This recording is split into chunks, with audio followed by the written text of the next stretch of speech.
Yo, what's going on guys, Arekkz here, welcome back to another Division video, and in today's video we are going to be talking about PTS 4. PTS 4 has just gone live, and it's also been confirmed that this is the final wave of the PTS.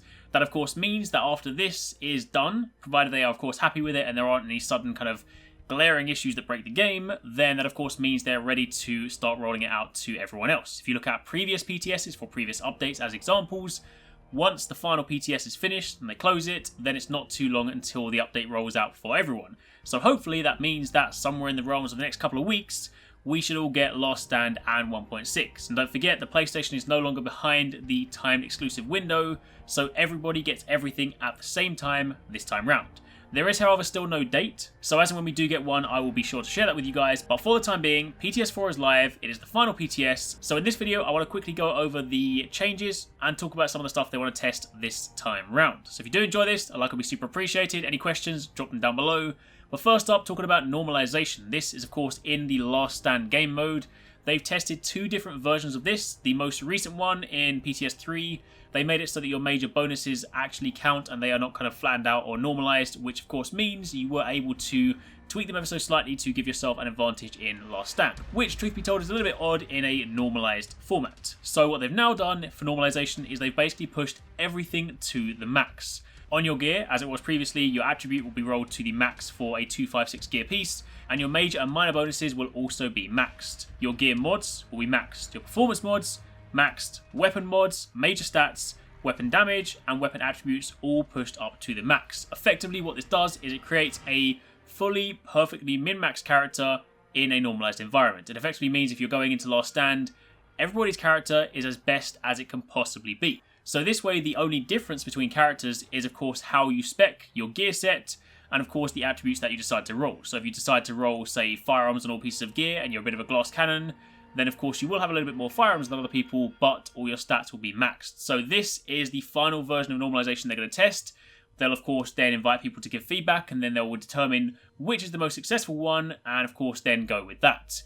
I personally haven't had a chance to jump in just yet. I'll be diving into PTS 4 this evening, but just from reading this, it makes most sense that this would probably be the most sensible normalization, because of course if you push everything to the max, then there is far less discrepancy if everyone is in that position. But anyway, for the time being, everything maxed in normalization. As for fortifications, these are of course the things that you use to defend your base in Last Stand. They are going to be increasing the damage by 40% and reducing the health by 25% of the turrets. The main reason behind this is because they want these to genuinely be useful to teams.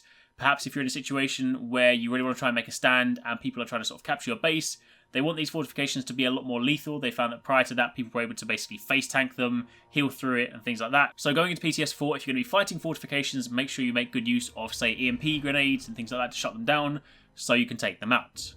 After that, they're also going to be introducing the notion of join on the fly, the idea being that if a match of Last Stand is already in progress, you can now join mid-match, as opposed to, say, having to wait for a match to finish before you actually get matched with more people. Also for personal score, the Last Stand score thresholds are now 3,000 for 1 cache, 6,000 for 2 caches, and 15,000 for 3 caches. So if you're going to be using Last Stand as a means for loot, don't forget to hit up some of the PvE stuff. Make sure you try and go and farm landmarks. Make sure you activate some of the victory conditions, things like that. That will all help you out. Then under game changes, a few other things they want to talk about. The PvP damage multiplier has been lowered from 0.46 to 0.42, and this change applies to both Last Stand and the Dark Zone. The reason for that is because they found in PTS 3, time to kill was a little bit too fast, to the point where it didn't really give skills a chance to be factored into encounters. It was basically just down to gun combat. So they're lowering that to effectively give space for this.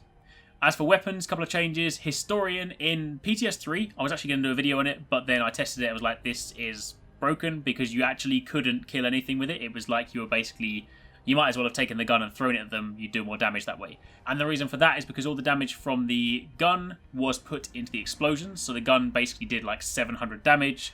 Meanwhile, the explosion did more, but it still made it a pretty useless weapon. So in PTS 4, they have given back the Historian's base damage, which of course means that headshots and critical hit chance will once again have an effect on its performance, but it is still a firearms focused weapon, so the more you spec into firearms, the more effective the talent will be, the explosion, so that way you can still use it as a kind of regular marksman rifle, plus you get the added explosion. That's of course the idea.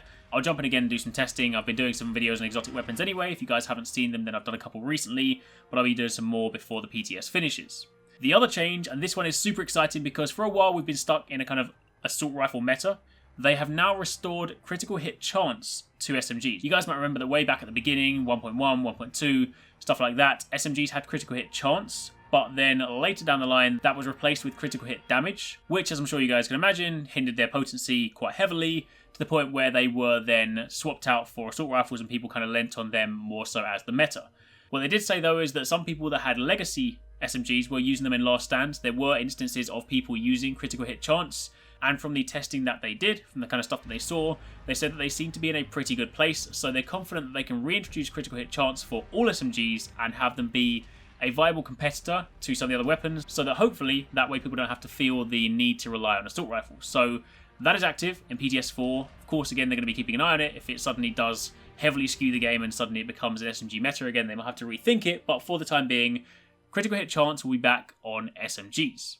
And that is pretty much it. There are, of course, a load of bug fixes as well. I will leave a link to the forum post in the description box down below if you want to kind of work your way through those. But for the most part, those are the changes they're going to test this time round. So again, PTS 4 is the final PTS. They haven't given a date just yet on how long it'll run for, but I imagine if it's anything like the other ones, it'll probably run for about a week. And then once that's done, they can of course start working towards launch. So hopefully Last Stand and 1.6 for the console players out there is not too far away. But until then, I'll keep you guys bang up to date. So thank you very much for watching. Take it easy. Catch you next time. Peace out.